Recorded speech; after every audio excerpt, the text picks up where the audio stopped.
Et bonjour les balances, je reviens pour vos prédictions pour les 2 prochaines semaines. Cette fois-ci, je vais faire un petit peu différemment de d'habitude. Donc le siège qui grince, ça change pas, pour celles et ceux qui me connaissent déjà. Pour les autres, eh bien, sachez que là, on va partir sur, du coup, des interprétations en me basant sur le tarot, parce que d'habitude, je prends la tendance avec l'astrologie, et là, j'ai envie de retourner un petit peu au cœur de ce que je faisais, c'est-à-dire d'utiliser le tarot de Marseille comme support. Donc, je vais vous proposer les cartes, ne vous inquiétez pas, que vous sachiez utiliser le tarot, que vous n'y connaissiez rien. Je vais de toute façon vous donner mon message et l'interprétation que je ferai des cartes. Donc n'hésitez pas à vous installer confortablement. On est parti pour cette guidance sous format podcast où on va aller voir les énergies générales, ensuite la vie professionnelle et on terminera par la vie sentimentale. Sur ce, je vais commencer sans plus tarder. Comme toujours, si vous aimez ce genre de contenu, n'hésitez pas à soutenir mon travail, à commenter, à vous abonner. Et si vous voulez apprendre le tarot, j'ai une formation pour ce faire que vous pourrez trouver en barre d'informations. Trêve de blabla par rapport aux énergies générales. Alors, c'est très intéressant parce qu'en plus du tarot, je prends un deuxième tarot complémentaire pour voir déjà quelle va être la tendance générale. Avec un as de denier et un magicien, autant vous dire que vous, les 2 prochaines semaines, les balances, elles n'ont pas que ça à faire, elles n'ont pas de temps à perdre. Il semblerait que vous ayez des choses que vous vouliez mettre en place.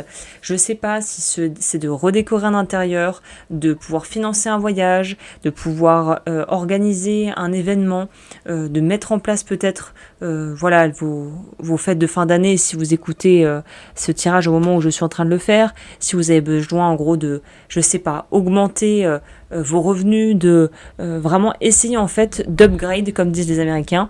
Il y a une idée de pouvoir augmenter d'une façon positive dans un aspect de votre vie qui est au cœur de vos préoccupations actuelles, si je puis dire.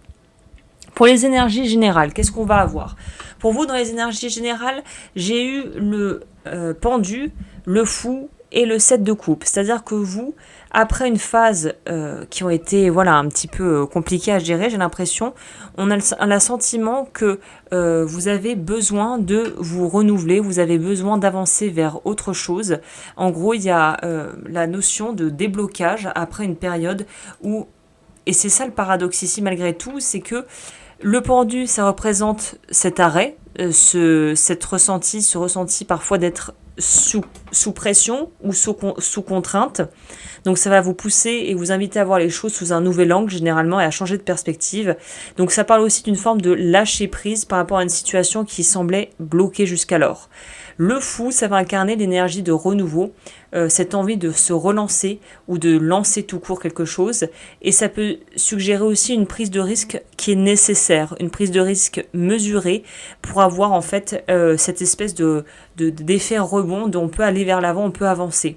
Mais ce qui est étonnant, c'est que le fou court vers le 7 de coupe. Et le 7 de coupe, ici, je pense que ça symbolise à la fois toutes les possibilités que vous avez, mais aussi tous les leurres de l'esprit, toutes les illusions dans lesquelles on peut se bercer et les pièges qui vont avec ça.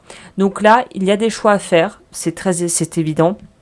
Vous sortez d'une phase qui a été longue et j'ai l'impression qu'elle a été un peu handicapante à un certain degré. Je ne saurais pas vous dire, puisque chacun aura une vie différente, mais il y a une notion d'avoir eu soit des bâtons dans les roues, de s'être saboté, d'avoir eu des gens qui ne nous ont pas peut-être soutenus, d'avoir eu un moment de remise en question où on a dû appuyer sur la pédale de frein parce qu'on ne pouvait pas continuer à avancer comme ça et quitte à foncer dans le mur, quoi. Il fallait s'arrêter, il fallait arrêter peut-être aussi à un certain degré la fuite en avant. C'est un peu ça ce à quoi me fait penser le pendu et le fou dans le mat dans cette disposition. Qu'est-ce que ça vous dit le conseil ici ? Ça vous invite en fait à peut-être en fait prendre du recul, de prendre ce temps d'arrêt qui vous a été un peu imposé pour voir les choses autrement. Il y a peut-être, avant de lancer l'énergie de j'avance, je choisis ma coupe, c'est déjà de ne pas se précipiter et de voir ce qui est vraiment viable. C'est une phase qui vous invite clairement à ralentir, à prendre le temps d'aller aux profondeurs, de voir ce qui a réellement changé, ce qui a réellement besoin d'être changé et ce qui finalement n'a pas bougé. Donc faut vous garder à l'esprit que tout changement demande de lâcher quelque chose que vous aviez, de lâcher l'ancien. Donc voilà, en gros c'est l'équilibre, ça va reposer entre patience et cette capacité d'être audacieux ou audacieuse et de pouvoir aller de l'avant, mais en faisant des choix assumés et des choix raisonnés quelque part. Au niveau de la vie professionnelle, on va avoir l'as de bâton, on va avoir le 3 de coupe et on va avoir le fameux battleur. Qu'est-ce que ça veut dire ici? L'as de bâton, ça va nous parler du départ, d'un nouveau départ, d'une touche créative, d'une fougue, d'une énergie, d'un espèce de boost au niveau de la vie, de la jauge d'énergie, mais aussi de son envie de pleinement savourer sa vie. C'est le moment de pouvoir initier des projets, d'avoir une espèce de montée d'énergie, d'une montée d'inspiration dans le domaine pro.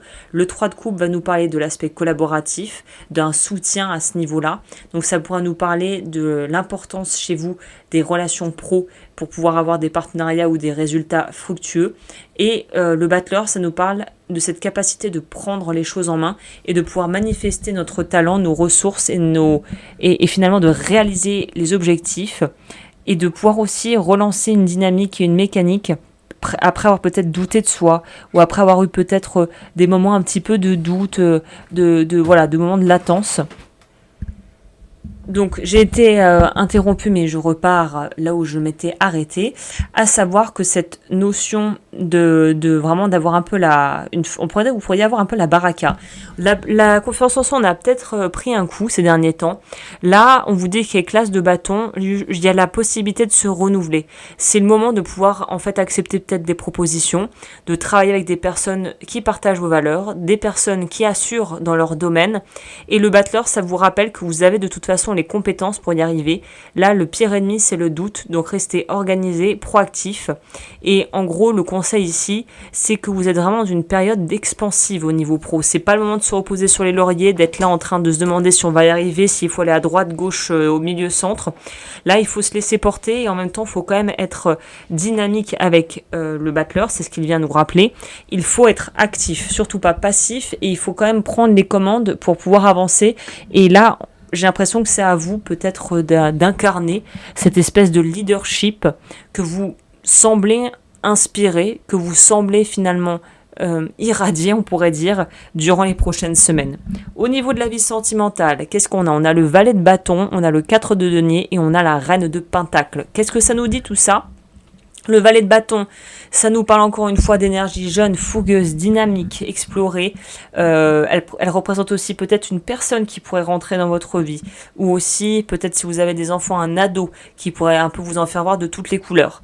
Le 4 de denier, ça nous parle de ce besoin de sécurité, de cette tendance aussi à peut-être s'encrouter d'une certaine manière si on ne dépasse pas son petit précaré, qu'on a du mal à aller vers l'autre ou aller vers l'extérieur. Et là, dans ce sens-là, on pourrait dire qu'elle nous enseigne à pouvoir lâcher tout ce qui nous freine et qui nous maintient dans une espèce de peur de perdre, de peur de louper quelque chose, de peur de laisser la vie en fait nous conduire et plutôt même nous inspirer et inspirer aussi nos relations. La reine d'épée, dans tout ça, elle vient un peu verrouiller. C'est-à-dire que là, elle nous parle du fait d'être mentalement très, sharp, d'être très froid, très intellectualisant, de vraiment, de vouloir toujours faire ce qui est juste, faire ce qui est bon, ne pas reproduire l'erreur du passé, et patati et patata. Et en fait, j'ai l'impression que si vous vous posez trop de contraintes, que vous êtes vraiment dur avec vous-même et que vous avez du mal à vous vivre d'une manière qui est plus apaisée, ça va être compliqué parce que vous allez toujours avoir une espèce d'épée de Damoclès au-dessus de la tête qui va un petit peu entacher les bons moments que vous pourriez vivre. Donc là, il faut puiser à mort dans l'énergie valet de bâton.